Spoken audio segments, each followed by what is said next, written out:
Welcome, everybody. Good evening. Thanks for joining us for the inaugural edition of Oil Tech Talk Live with myself, Bob O'Brien, and Alan Mercurio. And our special guest tonight is Alan Wornham. Briefly, what's behind this idea. NORA wanted to reach out to other people in the education. We kind of end up preaching to the same audience all the time, preaching to the choir. We want to expand the educational offerings in different formats. And we wanted to do an online presence. And the first thing we thought of was Alan Mercurio and Oil Tech Talk Chatter. He's got 4,700 members, and Alan's page is the place to be for the oil heat industry. And that's why we asked Alan to partner with us, and we're collaborating on this, and we're hoping to do this every month. And I hope everybody enjoys it and learns a lot about it. I'm the education director of NORA. I posted with Alan a lot. I've known Alan for 25 years. Alan Wornham maybe 10 or 12 from OESP. But I'll let Alan Mercurio introduce himself. Yeah, hi, everyone. Again, as Bob said, thank you very much for joining us here. We look forward to being able to continue to bring you some information through, through NORA and Oil Tech Talk for continued education. And we can't thank Alan Wornham enough for being willing to kick this off with us. So, Alan, thank you for that. Thank you for asking me. Alan, brief intro. Yeah, my name is Alan Wornham. I am the technical trainer for Beckett Corp. Just a little about me. I've been doing HVAC since I was a senior in high school, 1984. I started off as a gopher, actually for a little plumbing and heating company. I was about a month in. We were working on a waste line and somebody flushed the toilet. I decided plumbing wasn't going to be my trade. And I've been doing heating and air conditioning ever since. Great. I've been with Beckett a little over 3 years, and I enjoyed training and teaching. Thanks for joining us, Alan. You've done a great job. I got to sat in some of your presentations. Fantastic. Amen. Yep. So anyway, we'll get right to it. This isn't going to be more the typical webinar with a lot of slides. It'll be more conversational. So anybody has any questions, just pop them in the box there, the comment box on Facebook, and we'll certainly get them up to Alan and get you an answer. So my first question, Alan, is I was reading an Oil and Energy magazine earlier in the week about fuel agnostic technology. Right. Fuel agnostic combustion technology. What exactly is that? So with today's fuels and the switch to bios and renewables, we developed the RF burner. By the way, that does not mean renewable fuels. The RF is the R chassis and the F stands for fuel. We are working on an RG right now, so it's going to be an R chassis on the gas side. The G is fuel. So the RF does not mean renewable fuels. The burner will handle anything from kerosene all the way up to B100. So the agnostic side is it'll work with whatever you feed it, fuel-wise, with minimal change in setting things up with a combustion analyzer. One of the things with that burner is you'll notice when all the specs and everything come out, pump pressures are going to be minimum 140, on the average 150 or higher. So we're already going to have the higher pump pressures, the smaller nozzle sizes. So in order to change from one fuel to another, you may have to make an air adjustment or a slight change and use your combustion analyzer to set it up. Right. I mean, it's good advice with anything. You always want to use a combustion analyzer when you're doing anything. Absolutely. You pop that up there so everybody can see about it. What else is new with the RF? So some of the nice things with the RF burner, for starters, it's using a lot of the same parts. One of the things we did learn from the NX was if you recreate everything from start, it takes a lot more training with the techs. They don't want to carry more parts. They don't want to carry more stuff on their truck. So with the RF, we're using the same pumps, the same motor, the same igniter. We actually have the nozzle assembly from the NX. But what we did do is we wanted to simplify it. So if you're using combustion air, it connects right to the burner. You see the little spot on the left there, it connects right into the burner. You don't need a separate air boot. You don't need a separate kit. You can bring either 3-inch PVC or 4-inch sheet metal right to it. When it comes to servicing the burner, there's two little brass 5/16 screws up top, which by the way are hand tight screws. We just need to tighten them up for the gasket. But that whole backside opens. I joke a lot about new old technology. You know, stack switches would drop your igniter out, solenoid valves in the 60s. Well, a lot of your older burners, including the Beckett Commodore, everything came out from the back and you could service it and get right into the fan. Well, it's the same way with this burner. What is nice about it and new is the way the air comes in.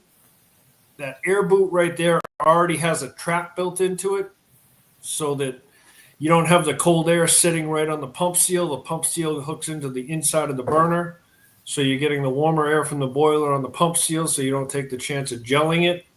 It also has wider vanes and starts the circulation and the spin outside of the burner chassis, which allows the burner to run much quieter than any other piece of equipment we've had. Boiler on the pump seal so you don't take All the components are interchangeable: pump, motor, igniter, primary. Correct. Correct. They're interchangeable. The only difference is it uses the same fan as the CF375, not the AFG. But that's a commonly stocked fan in most of the supply houses. So that fan wheel is a CF375 fan wheel. But again, it uses the same pump. The coupling is the same coupling as if you were using an air boot. So the normal Beckett coupling is 3.5 inches long. This one's 3 5/8. It's the same one as if you were using the Fields air boot kit. Great. Yeah, no, when I first saw it the first time, when you flip back the igniter, the plate with the igniter and primary, you can really a lot of room. You can reach your hand in and you can see what's going on. It's definitely an improvement.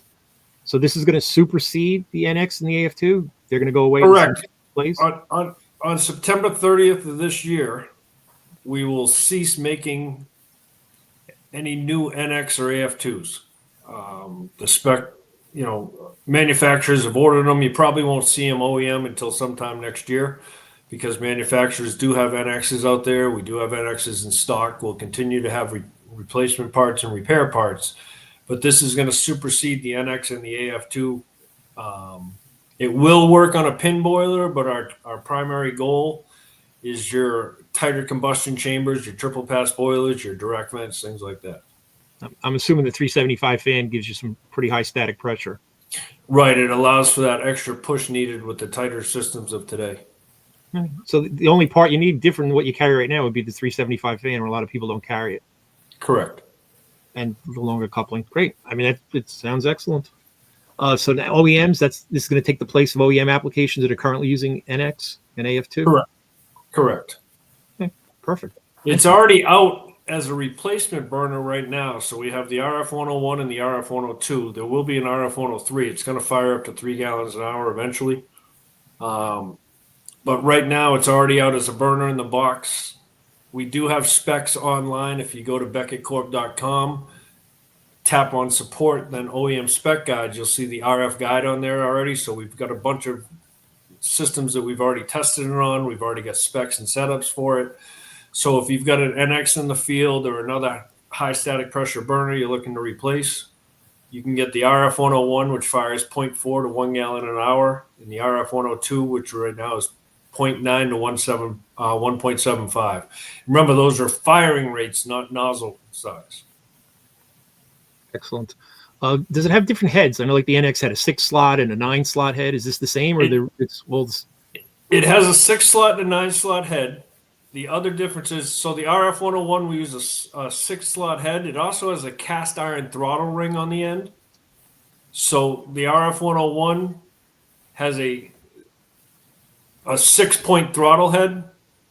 So in other words, there's 6 stops on it to help with the swirl chamber. The RF102 uses the 9-slot NX head with a 4-slot throttle ring.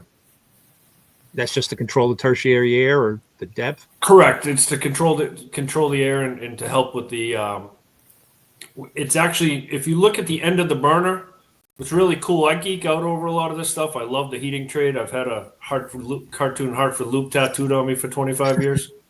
But if you look at the end of the burner, it actually swirls. You can see the mix.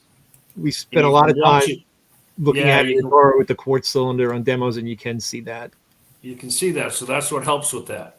The Yeah. other thing that helps with that is if you remember on the Beckett AF, we've got the two air bands on the side. You've got the larger one for your main, and then you've got the side band. This has air discs. So there's 3 air discs that can come with this. The red one for up to about 0.75. The white one goes up to about a gallon 10, and then you get the blue one. They're 3 different size air discs: 1.5-inch hole, 2-inch hole, and 2.5-inch hole. So that's your main air. You still on that side of the burner, you still have one adjustment there for your secondary air, your fine tuning. But rather than having the 2 air bands, you've got the air disc, and that's how we're controlling the air. Right. That should help with the linting issues too. Getting some fuel on the air shutter, the air bands, and linting Correct. out and stuff like that. I think there's a better system than that. Correct. Now it's sealed. You're not going to get any of it, so when you're bleeding the pump, it won't get sucked in. Is there any overlap with those plates on the sizing, or when you There go to is. There's change? yeah, there's a little bit of overlap. We should be releasing when we release the full manual. It'll give you the full sizing, but there's about probably a 2 nozzle size overlap. Nice. So it's a great setup. One of the other big things we did with this burner, so one of the things that people don't seem to understand or know how to do with the NX is zeroing it out. And one of the biggest issues we have with NX service calls, they haven't been zeroed out right, so the head wasn't set right. This is locked in and zeroed out and locked in the factory. You don't have to set the Z dimension. The Z dimension has been set. There's 2 tiny little torque screws on the bottom of the escutcheon plate that lock it in place, and it's tightened down. It does explain how to do it in the manual when you get it in case somebody does that. But we use the 2 little tiny torque screws on purpose so that you don't have that torque spit in normal cases in your tool bag. So if anybody did decide to adjust that, they had to work at it. I'm sure they will. Yes. Yes. You need to keep those guys on phone tech support busy. Yes. One other quick question: pressure switch, is it set up to use with a pressure switch? So yes, on the other side of the burner, I don't have a picture of that side of it right now, but on the other side of the burner, there's 2 little holes. So what we can do is, if you do use your outside air, also what a lot of people don't realize is NFPA 31/2010 has a provision in it that all oil burning appliances shall have a combustion air proving switch or a block vent switch. Now it does say confined space, but it's going to be hard to find a system that's not in a confined space in any house built after 1990.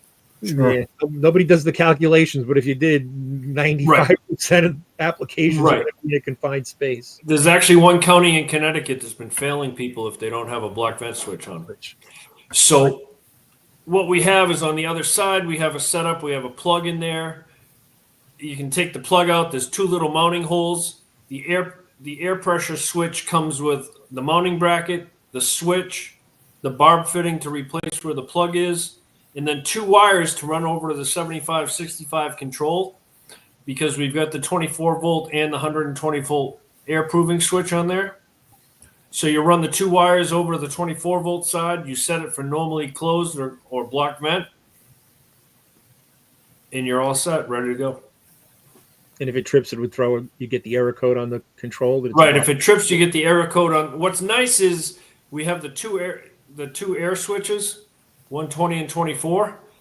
If you've got it set for block vent, so no matter which one you use, if you have it set for block vent, you've got the 8 lights across the front of the control, the air light.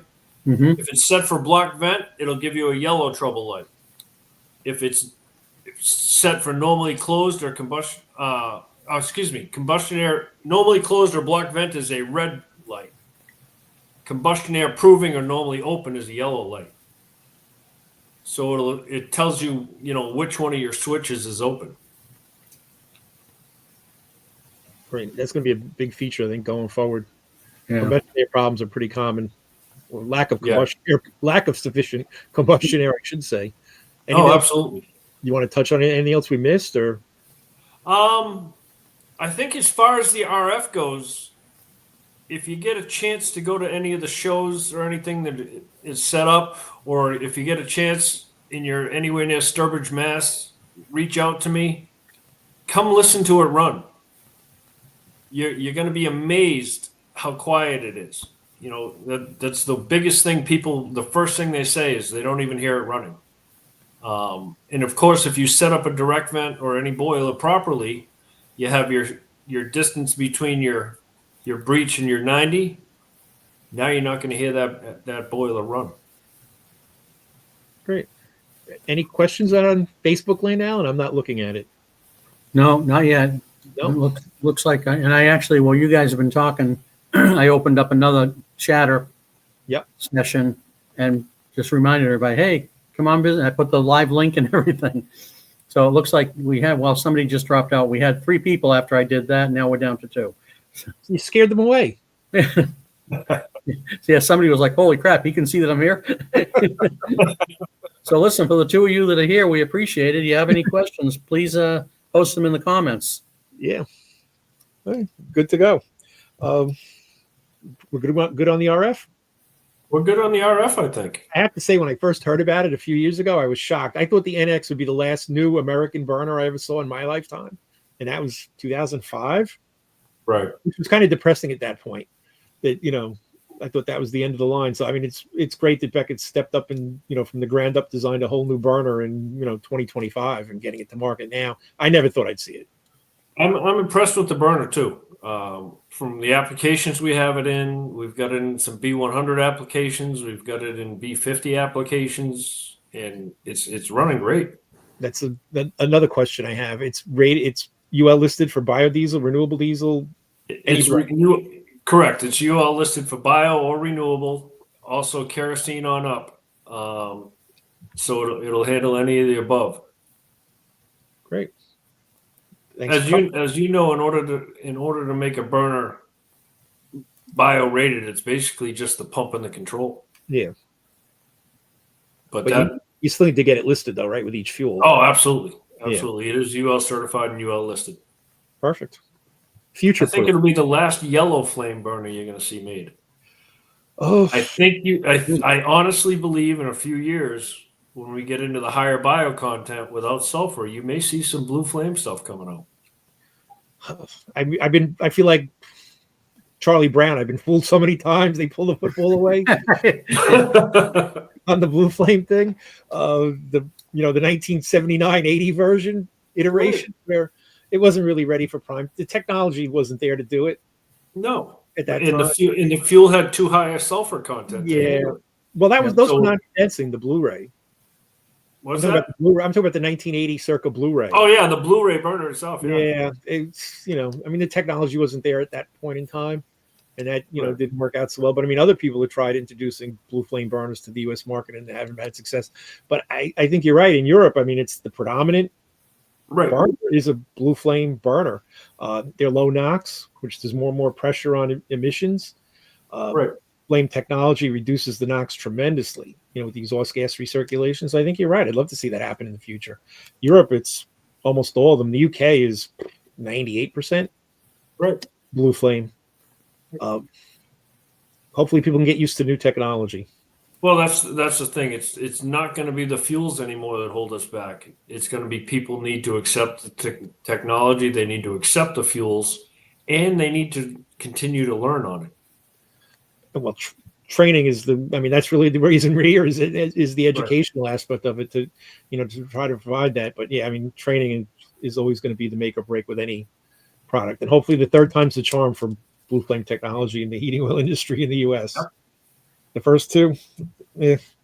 But anyway, yeah, that would be great. I'd love to see blue flame. Solves a lot of problems. It does. Yeah, and going forward, I actually see condensing appliances. Not quite, but you're pushing the envelope on AFUE at this point.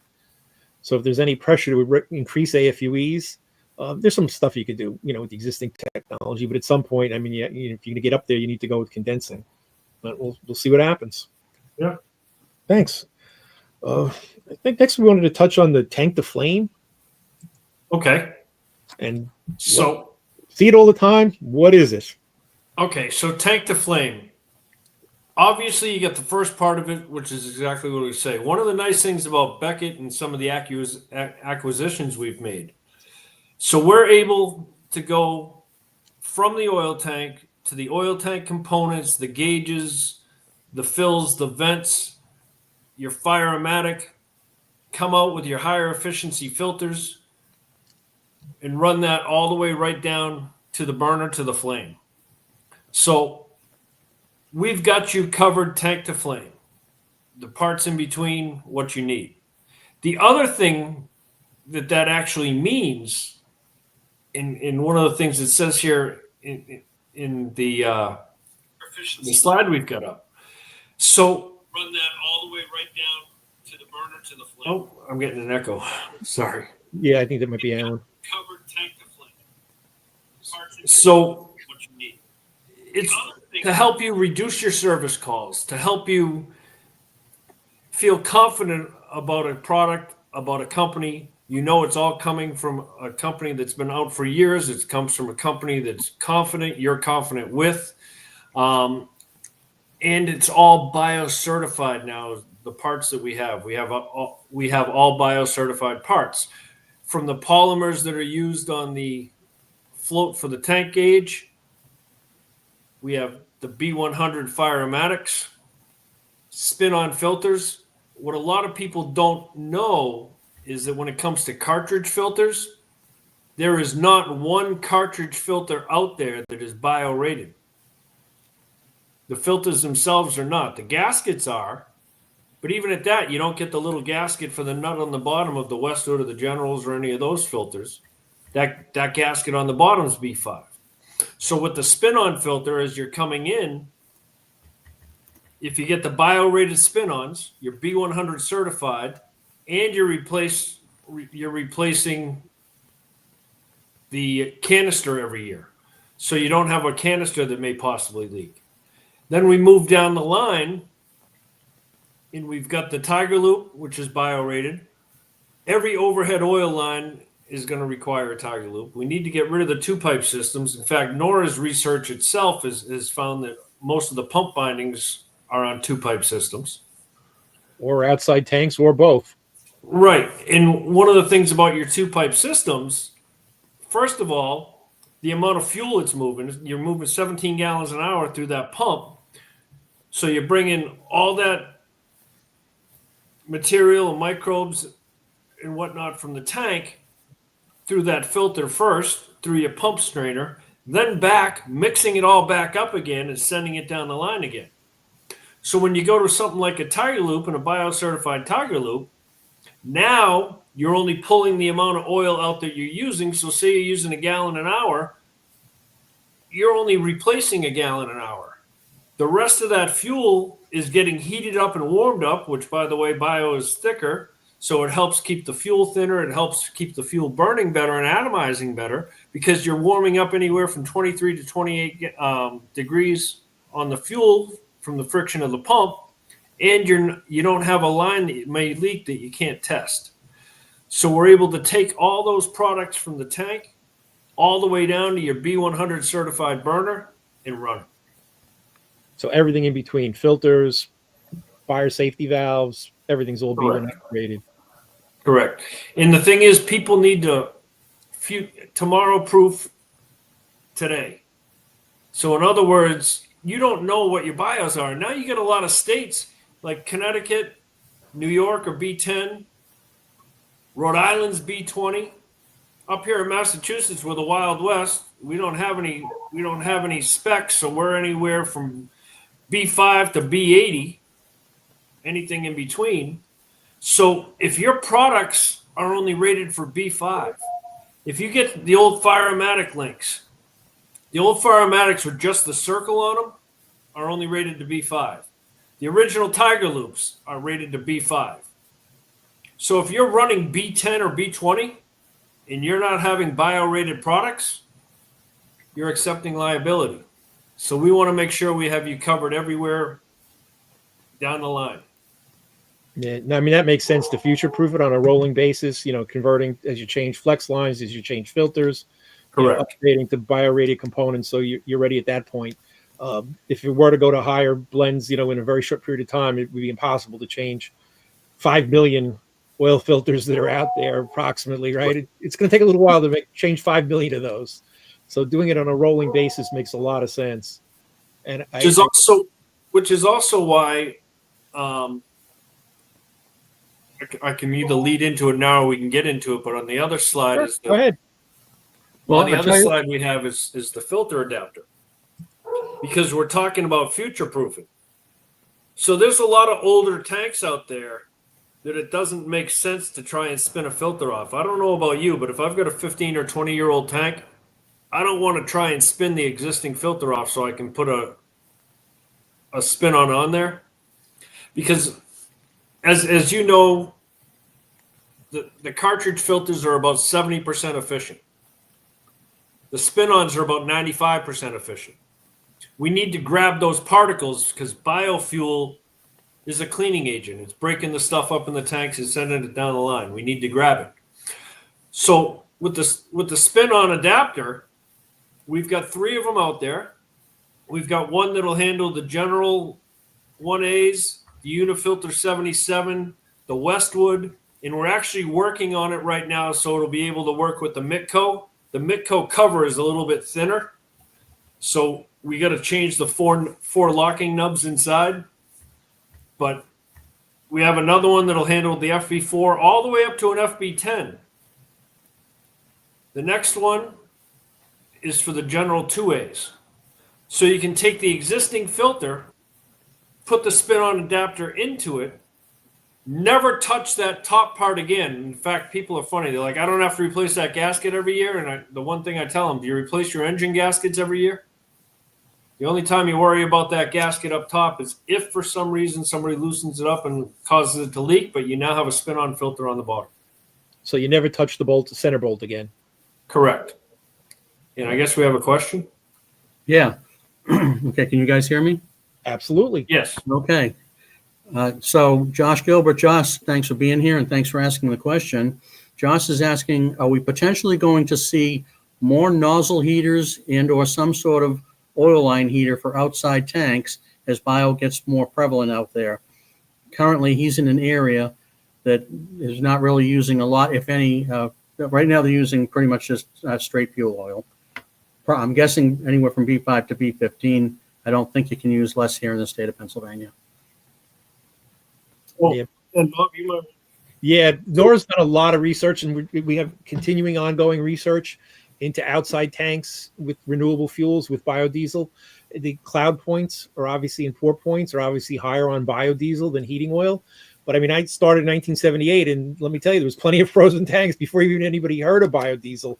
I spent a lot of time outside, push pulling and, used a torch in those days, thawing out oil lines in the bottoms of tanks and everything else. So it's not a new problem, and it's not a specifically renewable fuel problem, but it is going to be an issue going forward with outside tanks because of the cloud point and pour point with biodiesel. So NORA's done a ton of research on that with immersion tank heaters. We're actually working on an external tank heater now, heating enclosures, all different types of stuff. There's a report up on the NORA website of what we did a couple of years ago, but it's an ongoing process. The nozzle lines for the nozzle heaters, the way they work is they really just work on the startup. They're not high wattage, very low energy, both the Beckett and the Carlin version. Very low inputs. They will heat the oil that's sitting there in the assembly, in the nozzle adapter and in the assembly.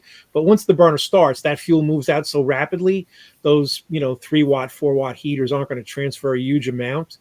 So does it help? Yes, on startups, but does it solve the problem going forward? No. But as Alan was talking about, a deaerator where you get the fuel a chance to circulate in the house, not installing filters when you have an outside tank. You want to install filters near the unit, near the furnace of the boiler, not where it first enters the house, where you get a chance of getting those wax crystals and overloading the filter. I've been on jobs not that long ago. I don't know what the bio content was. You change the filter, and before you even got your tools put away, the new filter's clogged up again with wax crystals. Moving that over to the boiler, using an oil deaerator helps a lot. So it's an ongoing process. Additives can help with it also. So I don't think it's going to be like a magic bullet. I think it's going to be an all of the above solution depending on where you are and the application. NORA's looking into doing some research this winter on some field sites with mobile homes. Nothing's definite with that. They're all outside tanks, obviously. A lot of them are using Kera right now, so we want to be able to use renewable fuels, low carbon fuels in those applications. There's quite a few 100,000 of those mobile homes out there right now, so it's an important market. It's not something you want to ignore, but it's an ongoing. It's a work in progress. So there's no set answer, but there's a lot of partial answers. But I can echo what Alan said about two-pipe systems. It's probably a good idea to avoid it. Charlie Massoni, retired from Beckett, opened my eyes to this a few years ago when he did a demonstration with clear tubing. Air comes out of fuel a lot easier than it goes back in. So if you have an overhead oil line, you can have the vacuum gauge at the burner can read 0, but if you're up at the ceiling, you could be 7, 8, 9, 10 inches up there. And those air bubbles that get pulled out don't go back in as fast as they come out. And that air in the fuel leads to a lot of combustion problems. I think a lot of these random sooting, unstable pulsations, and all these other minor things is from air in the fuel. So, right, the nozzle is meant to deliver fuel, not an air-fuel mixture. But I can second it. That's also one of the reasons we're finding nozzle line heaters are not a good idea, because now you have air in the bio, and when you heat up air, those air bubbles expand 7 to 10 times their size. So if you're heating your nozzle line during the off cycle, you're actually pressurizing your nozzle line and causing afterdrip. Yeah, it'll push the fuel out the nozzle. You see that? Yes, I mean, the existing nozzle heaters, I don't think are really going to be a solution in the long run. There'll be other ways around that, whether it's heating the tank directly or heating the fuel somehow. Chemicals are an all of the above solution. Thanks for the question, Josh. I hope that answers it for you. Yeah, I'd like to also just give a shout out and welcome to Jarrett Simonetti. Thank you for joining us, brother. Great, thank you. Sorry to interrupt, Alan. I forgot where we were. No, that's all right. So the other nice thing about the spin-on adapter is it will accept both your normal full-size spin-on filter, the original Beckett or Westwood or the Garber, the Mitco. It'll accept that filter. It will also accept the F99, which is the smaller filter. The larger filters are 21 to 29 gallons an hour, depending on the brand. The smaller ones are 16. I don't know any house using more than 16 gallons an hour unless you got a B pump 2-stage 2-pipe. And because of the height, you can get them on where the general 1As are, where the unifilters are. It'll allow you that height to fit on there, or even with your under tank valve. So now you put the spin-on, you've gone from 70% efficient to 95% efficient. You're bio ready. You know, like I said, there is not one cartridge filter out there that's bio approved. So you future-proof yourself. Make sure you get those bio products on there. Yeah. If you are using spin-on filters, do not dip your finger in the fuel and put it on the gasket. So in 2006, when we went to ultra-low sulfur diesel, the dye changed a little bit too. If you notice anywhere there's a leak, like around an old leaky Firematic or a filter, it's sticky. That sticky is the dye in the fuel. If you're dipping your finger in the fuel and wiping it on the gasket, you're gluing it in place. Vaseline or plumber's grease, any type of non-water-based lube, so you don't stick those filters, stick the filters up to the canister. Been there, done that many a time. Everybody thinks everybody over-tightened them. Half the time it's just because they dipped their finger in. I wouldn't need those giant channel locks otherwise. Right. But I can agree with Alan. Spin-ons are a superior product from the cartridge type. They just do an all-around better job. And you're changing the canister every year. Canister leaks, it's a major weak point. When I first started, you rarely saw a canister leak. Starting in the late 90s, I would start seeing them all the time. And with spin-ons, you don't have that issue. When they actually I did this in my house too. You know what they say about the shoemaker's kids? I put double filtration probably 20 years ago. And at the time, everybody said, use a cartridge first and then spin-on second. The cartridge gets the most of the junk, and you can leave the spin-on for 3, 4, 5, 6, 7, until it plugs. You can't. You have to change that spin-on. That's really, really thin steel on that spin-on canister. Doing that annually is important on every maintenance call, you want to change that. If you have two, unfortunately, you have to change both of them. Well, and the thing is, too, is we want to make sure we start doing it in the proper order. Beckett's actually changing a lot of their manuals, paperwork, and things like that. For years, we've always said nozzle, filter, strainer. Well, we're changing it all to say filter, strainer, nozzle. Especially now with the smaller pieces coming through, with the debris that's coming through with the bio, because it's breaking it up. You need to change the filter first, and you need a good quality filter. Then you change your pump strainer. Then before you even take your nozzle line assembly out, purge the low pressure side, get the air out. Then take the nozzle line off and purge the high pressure side, because you've loosened all that stuff up that's on the other side of the pump strainer. And that's all smaller than the eye can see with a lot of it, but it will plug up a nozzle. After you've purged both sides of the pump, now you want to pull your nozzle line assembly out, take the nozzle off, either a brake clean, carb clean, something like that, down the nozzle line assembly. If you use a degreaser, you need to pour clean oil through it. If you don't, that degreaser leaves a film and you're plugging up the nozzles. Been there and done that too. From not clearing out the assembly, you get a plug nozzle again most of the time before you left the house. Right. I think that's behind a lot of the people blaming nozzles for failing a week, 2 weeks, 3 weeks, a period of time after, where there's nothing in there to degrade. Things you got to remember about a nozzle: it's only brass and steel. There are no moving parts inside of a nozzle. If the nozzle ran, then it doesn't. It's a symptom. Sometimes just replacing the nozzle fixes it, because whatever junk you left behind is now you took out with the nozzle. But a nozzle itself is solid brass and steel with no moving parts. So nothing's changing in it.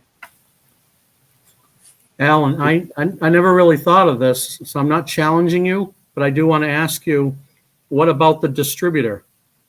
Because I noticed when you look at the cutaway of a nozzle, how they refer to that as the swirl.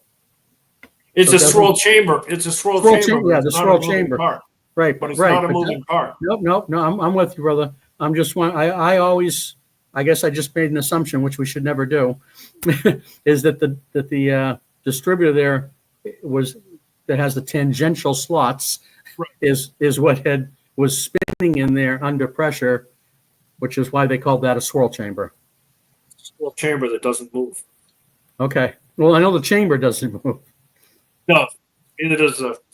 But we're good. Neither does the distributor. Right. Okay. So now that I've interrupted you, can I ask?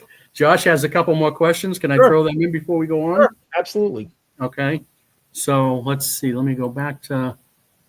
Oh gosh, where are you, Josh? Okay. So he actually had, while you were talking, one of his questions, Josh is asking, is that why sometimes the spin-on filters seem to suction cup to the top? I'm thinking he's probably talking about when you said don't dip your finger in the oil. That'll do it, or not putting anything on it at all will do it. Yeah. So and then he's also asking, would you still recommend the double filtration? At his house, he has a 1A25A and then a spin-on the Tiger Loop. Dual filtration is always the way to go. Yeah, I agree. Canister filters, I'm getting a little worried about, only because, like Bob said, I'm getting a lot of them that are leaking. And you're not biocertified. If you've got a canister filter with no bolt on the bottom, you're a little better off. But again, the filter inside is not biocertified, and we've had quite a few cases where between the additive and the bio, you open it up and a third of that cartridge is missing. It got emulsified and sent down the pump. We actually have nozzles that they cut open when we were trying to find out, some of them that were sent back, and there was goo inside. We couldn't figure out what it was. We had to test it, and it's actually filter. So if you're going to dual filtrate, you might want to think about dual spin-ons. Yeah, for years I did dual filtration with one canister, and I didn't know any better. It was Right. what everybody thought was great. And I mean, as far as keeping, strainers and pumps and nozzles and assemblies clean, it did a fantastic job. Yeah. It works. It's filtering in depth. Fun. Cleaning up after Jim retired, and I was going through some of the stuff at the training center. I found a tech bulletin from 1988 that Beckett released recommending dual filtration back in 1988. What's old is new. Yeah. I remember getting those in the mail in an envelope. They would send them out. They already pre-punched to put in a binder. Right. In fact, I remember getting one on how to convert a GE downfire to a Beckett. I remember that one too. It's giving up how old we are. Although I guess the video does that. You don't have to say anything. It's pretty obvious. Okay, thanks. We also wanted to touch on, what's the what do you see with the problems with installers and techs? What's the most common issues do you see, and what are the solutions to it? Well, the most common issues we're seeing are setup issues. One of the things I tell people, whether it's our burner or a competitor's burner, don't take for granted that just because it's new and out of the box, it's set up properly. Verify what static plates are supposed to be in there. Verify your Z dimensions, your electrode dimensions. And when it comes to the fuels itself right now, we're finding there's a lot of cases where you end up dropping the nozzle size and bumping up the pump pressure. Putting a 2-minute post purge on. So we're getting calls for rumbling or after drip. And that seems to solve both of those. Yeah, I mean, I agree with that. But people think it's plug and play, or they'll go with the air bands at this, the air gates at that. I should be good. That's why you need a combustion analyzer. Amen. So, I would add to verify the pump pressure also. Make sure the nozzle's tight. I've had both of those on OEM burners, every manufacturer. Yeah, things I stress too in the class, bringing up pump pressures. In today's world, you absolutely have to have a pressure gauge and a vacuum gauge. All replacement pumps come set around 100 psi. How many pieces of equipment today have specs for 100 psi? You have It's to not search a whole lot. Yeah, you got to search the book to find one. Yep. Yeah, I mean, even Wheel McLean, a lot of theirs came at 100, but even they're retesting stuff right now that they're getting their biocertification, and those numbers are going up. Yeah, they're going to have to. Yeah, so what happens is now you go ahead and you put that pump in at 100 psi and you don't set the pressure, you're under fire. Or what other people are doing is they're just cranking the pump pressure up and not changing the nozzle, and now you're over fired. I actually had a guy a couple of weeks ago tell me that he was taught that every 4 turns or every quarter turn on the pump pressure was 10 pounds. Don't need a gauge. Yeah. As long as you Well, can he was count. wrong. He was mistaken. Yeah. No, I mean, you need a pressure. You needed it Right. always. And again, a lot of it's because of what we were taught. This is what he was taught.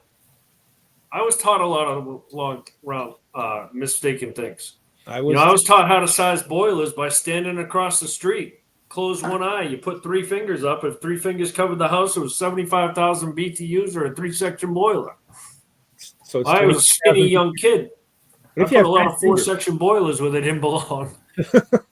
What if you have fat fingers? Then what? Yeah. You can oversize. So, I them? mean, a lot of it's what we were taught, which is why the trainings are so important. What you're doing, what you're both doing, training the tech, showing them the right way. We were just taught wrong. You don't know what you don't know. Right. Yeah. I mean, you learn something new every day. Absolutely. Yeah. And sometimes from the strangest places you'd never expect it. In with the troubleshooting and the training thing, the 7565, can you touch on that a little bit? How that can help techs troubleshoot? Yeah. So how they should use it? the 7565 control, it is extremely simple to use. A lot of people now are, finally getting into it. The app, the My Technician app, is a Bluetooth app. It is not a Wi-Fi. It does not require a signal. It is a Bluetooth application. If for some reason you have 0 signal in the house and your phone is searching for signal, the phones are designed to try and find cell first so they don't let things work.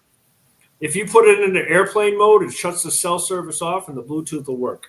By the way, that works for you guys Bluetooth speakers too. So with the Bluetooth application, what we can do on the 7565, it does not require any tool to plug in. There is a Bluetooth card inserted into the control. It's part of the control. It has a 50 cycle history. So it's not just 15 cycles. It goes back through the last 50 cycles. It's going to give you your good cycles and your bad cycles. You also have a fault screen. If you go into the fault screen, it'll give you the last 15 faults, and it's going to tell you how many cycles ago it was. So if the homeowner said he only hit the reset once, and you pull up the history and you see the last 4 cycles say no flame detected, you can tell him he was wrong.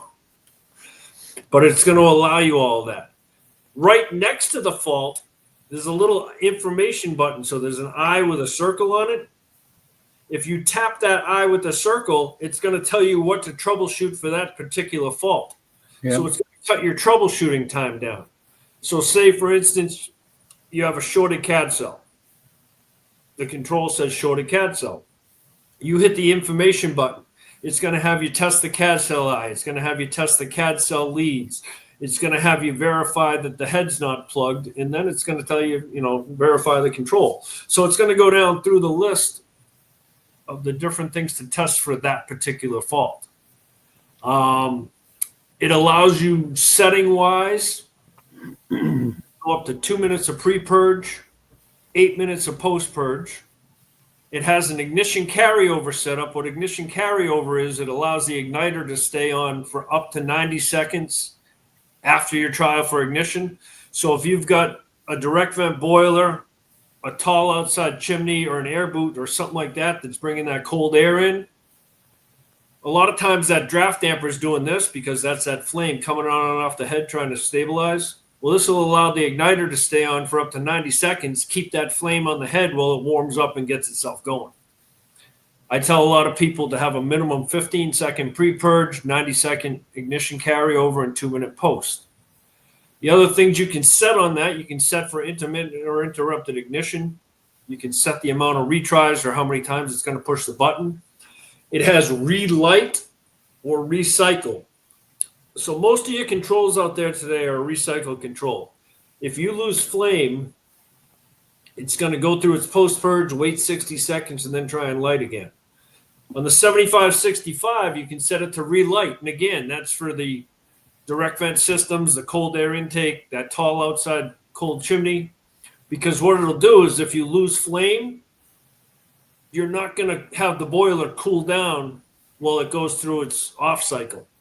It'll automatically go back into trial for ignition, retry. If it doesn't satisfy in trial for ignition, then it'll lock out. The 120 volt and 24 volt air switches. Again, on the 120 volt air switch, what I tell people a lot of times, it works phenomenal on power venters. One of the hardest things to troubleshoot are electronic components. We already know that. All the discussions we've had about igniters and how to test igniters and electronics, because what the electronics will do is they'll heat up, they won't work, they'll cool down, they'll work. The electronic timer on a power venter, you end up replacing half the burner before the timer finally dies. Well, with the 120 volt air switch, you come off the motor wire, you T one side of the motor, the other side goes up to T1 on your power venter. T3 comes back down to the 120 volt air switch. Now, if you have a problem in that power venter, you've got 8 lights across the front, which I'll get into in a minute, but it's going to give you an air pressure light. So you know the problem's not at the burner. You never get the power from the power venter. And that also allows you the 24 volt power air pressure switch, because whenever you put a power venter on, you have to have a block vent switch. So now you can run a thermostat wire up to a WMO1 and you're done. It hooks it all up right nice and neat into there. You've got the 8 lights across the front. You've got a system light, which if the system light is not lit green, you got no power. You got a TT light, thermostat light. If that's not lit green, there's no call on thermostat. You got a limit light. If that's not green, your limit's holding you out. You have an igniter light, ignition. If that light's not lit green, your igniter's not working. If it's lit red, you've got a bad igniter or a coked up head. Your motor light, if that's lit red, you got a bad motor or pump. You can find out which one these are simply by going into the app, go into the history, and verify what it is. Before you touch a tool, whether it's our control, Carlin's, Honeywell's, I don't care whose control you're using out there. Before you even touch a tool, look at the history. In most cases, it's going to tell you what's going on. It'll tell you if the valve isn't working on the solenoid. It'll tell you the igniter. It's going to give you one of the best things I like about this control. One of the things it gives you is how long it took to light. So you've got 15 seconds in most cases for that burner to light before you get a fault. It should never take more than a second for your burner to light. So if you're noticing it's lighting in 2 seconds, 3 seconds, 10 seconds, you've got a problem. You're going to find that out in the history. You're not going to find that out working on the burner if it doesn't do it in front of you. Yeah. The only way you're going to know is the homeowner finally calls because it took 14 seconds this time and about blew him out of his chair when it lit. That gets their attention. It does. Yeah. But now you can see that information. How long did it take to prove the air? It gives you the time it ran and the time it was off. So you got a 40-degree day outside. Your customer calls you up and says, hey, I'm short cycling. You scheduled to go there in 3 days to look at it. Well, we all know the way the weather works around here. It can be 40 today and -5 in 3 days. That boil is running full out. It's not going to short cycle for you. Go ahead and look. How long was it on? How long was it off? Anything under a 5-minute run time and a 7-minute off time is short cycling. It's preferably 7 minutes or longer on, 12 minutes off, but you're not going to see that in today's houses. Oversized and overfired, unfortunately. Right. It's tough. Yeah. Right. But you'll be able to see that short cycling. Yeah. And this is all stuff you pick up from the history without even picking up a tool. You opened up your phone or your laptop or your tablet, you tied into the Bluetooth app, and you got this service information at the tips of your fingers. I used to joke that I was a lazy tech, and other guys would call me that, only because if there was a tool or a control or something that made my job easier, I had it. I wanted to get in, troubleshoot, and get out. This control does that without even picking up a tool. Remember the On Watch, the monitor? Yeah. So I have one at the training facility. And I tell people, I open up the On Watch and I say, okay, you see this right here? I paid almost $900 or $800 for this back in 2000. I probably couldn't sell it for $20 right now because it's all inside that control. You want to buy one? Yeah. Got one. Yeah, I got one too. But I mean, I was thinking about it when you were talking about all that. Sean Bunting, God rest his soul. So it was still $500-600 to use when I got it, and used it a few times. It was a lifesaver. But all the modern controls, not just the 7565, all the competitive controls do the bulk of what that did all the time, every time, without having to spend this kind of money and go over there, put it on, take it off. So it's, I mean, you really want to use every tool that's available to you. And these controls the newer controls are just absolutely fantastic. 6 or 7 years ago, installed a boiler, summer. Installation guys did it. It worked for me. First thing the next morning, the guy has no hot water. Whatever, got to go over there. I assume they didn't pull the line or change the filter. I'm pissed. I get there and the control's flashing oil valve. That would have been the last thing that I would have looked at. I would have been pulling the filter and checking the flow and checking all kinds of stuff. But there it is, flashing oil valve. Ohm it out. Coil's bad. Changed it. Gone in 5 minutes. I would have been there for an hour at least, hour and a half, going through the entire routine. And at that point, I'm like, this is definitely the way to go. Well, that's what today's technology, like you said, it's what it's doing for you. Oh, it's already there. And what's funny is these controls that will do this are less expensive than the 8184G that people are slapping on that's been illegal since 2010. But they're slapping an 8184G on. They're paying a lot more for that 8184G than they are for a control that's going to save them time and help them in the future. Oh, it's a huge. I mean, each one is a step up. I remember when the 7184 came in, and you had the little flashing button. You could press it and get the ohms. It would do it on 400 ohm increments. I thought that was great. And then they got the little quick look, the plug-in. I still have a couple of those. And I thought that was great. You had to sit there and wait for it to come around. And you get the ohm reading, and then 7505 and the other ones. I thought that was great, but I mean, you brought up a great point with ohms. People can't be using ohms to set the burner up anymore. No, the days of setting it up by eye, and I was always taught 350 to 600, 350 to 600. Mm-hmm. That's where you want to be. Well, the only thing you're going to really use ohms for right now is troubleshooting a delayed ignition. So when the burner finally starts, if the ohms are relatively steady, you had an ignition problem. When the burner starts, if the ohms are going up and down, you got a fuel or air problem. So you can use the ohms for troubleshooting that, but you can't use the ohms for setting the burner up. No, the biofuels. And a lot of people don't realize that no two CAD cells read the same. They're not scientific instruments. I mean, what do they cost? They're cheap pieces of equipment. Biodiesel is less luminous. It emits less light in the range that a CAD cell reacts to. So NORA's doing a lot of B100 field testing, and it's typical to see 1,000 plus, even as much as 2,000, depending upon the application. It's perfectly normal. It'll run with any of the newer controls perfectly fine at that level. But I mean, it's really a training thing.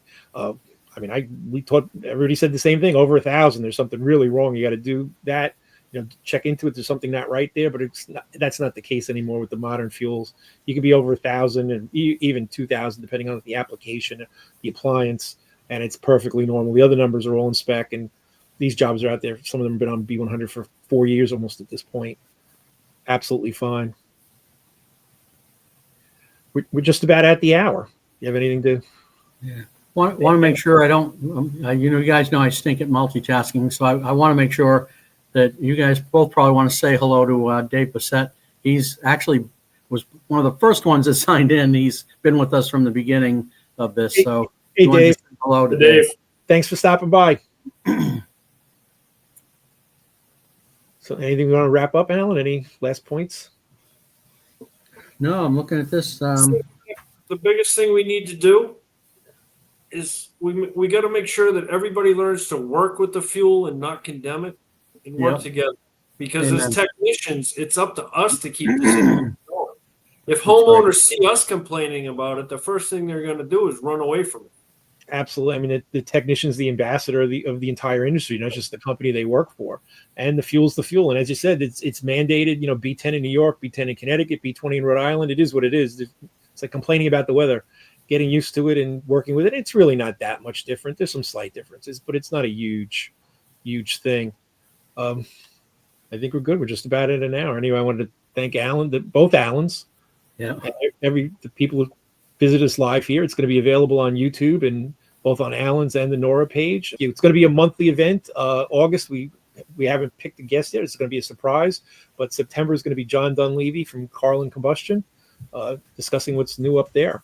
But anyway, thanks again, both Alan. It's been great. I think pretty good for an initial first shot at it.